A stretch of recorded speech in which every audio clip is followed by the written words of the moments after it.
दिलं होतं, मात्र या आश्वासनाचा सरकारला विसर पडलाय का? सरकारला कुठेही विसर पडलेला नाही. शेतकऱ्यांच्या कर्जमाफीच्या संदर्भामध्ये माननीय मुख्यमंत्री उपमुख्यमंत्री हे निर्णय घेत आहेत. तो निर्णय त्यांनी घेतलेला आहे, त्यामुळे तो माझ्याशी संबंधित नाही, त्यामुळे मी त्याच्यावर काही भाष्य करू शकत नाही. रासायनिक खत उत्पादक कंपन्यांनी संयुक्त खतांच्या किमती वाढवल्यात. शेतकऱ्यांना दिलासा देण्यासाठी सरकार काही निर्णय घेणार? सोमवारी सकाळी रासायनिक कंपन्यांच्या बरोबर माझी बैठक आहे.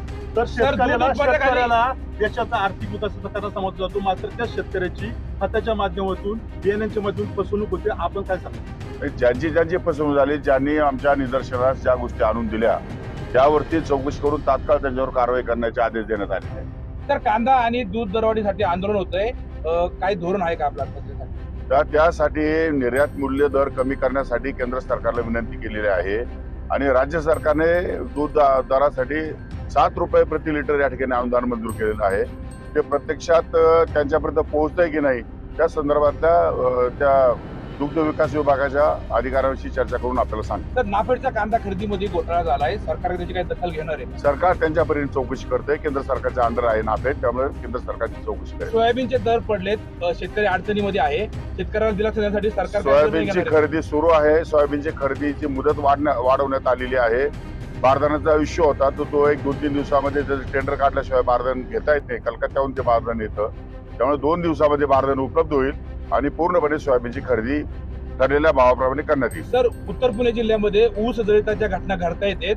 विद्युत वाहक ताराच्या घर्षणामुळे ऊस जळता येतात. याबाबत काय MSEBच्या अधिकाऱ्यांना सूचना केलेल्या आहेत. जिथे जिथे तारा खाली आलेल्या आहेत त्या तारा मेंटेनन्स मध्ये तात्काळ वर करून आणि ऊस जळण्याचे प्रकार कमी कसे होतील या दृष्टिकोनातून त्यांनाही आदेश केलेले आहेत. आणि अजून सरकार फुल टाइम काम या ठिकाणी कामाला लागलं नाही, परंतु या सर्व जे काही अडचणी आहेत या संदर्भामध्ये निश्चितपणे संपूर्ण भागाचं सरकार अवलोकन करेल आणि त्या दृष्टीने कारवाई करेल. त्या संदर्भात युरिया आणि काही खतांचा तुटवडा आहे असं माझ्या निदर्शनात काही ठिकाणी आलेलं आहे, काही ठिकाणी बहुतेक नाहीये. परंतु त्याची कंपन्यांबरोबर माझी सोमवारी बैठक आहे, त्यामुळे त्या संदर्भातली माहिती घेऊन तुम्हाला मी सांगतो. त्यांच्या सर्व सहकाऱ्यांनी या ठिकाणी आमंत्रण दिल्यामुळे मला प्रत्यक्षात या प्रदर्शनाला भेट देण्याचा योग आला आणि अनेक प्रात्यक्षिके काही कंपन्यांनी आणि कृषी विज्ञान केंद्रांनी या ठिकाणी प्रत्यक्षामध्ये लाईव्ह दाखवलेली आहे.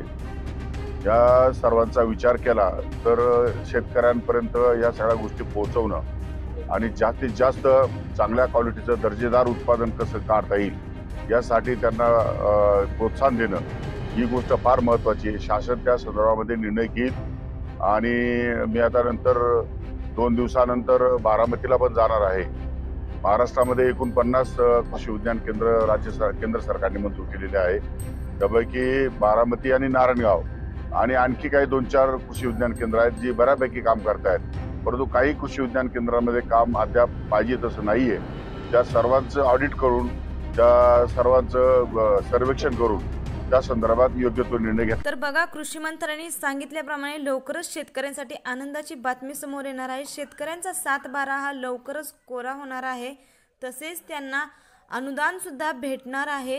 तर अशाच नवनवीन व्हिडिओच्या माहितीच्या अपडेटसाठी तुम्ही आजच आपल्या KM इन्फॉर्मेशन या यूट्यूब चॅनलला सबस्क्राईब करून ठेवा, जेणेकरून येणाऱ्या नवीन व्हिडिओचे अपडेट आणि माहिती ही सर्वात प्रथम तुम्हाला भेटत राहील. व्हिडिओ खूप महत्त्वपूर्ण आहे. जास्तीत जास्त शेतकरी मित्रांना शेअर करा आणि व्हिडिओ आवडला असेल तर व्हिडिओसाठी एक लाईक नक्कीच करा. धन्यवाद.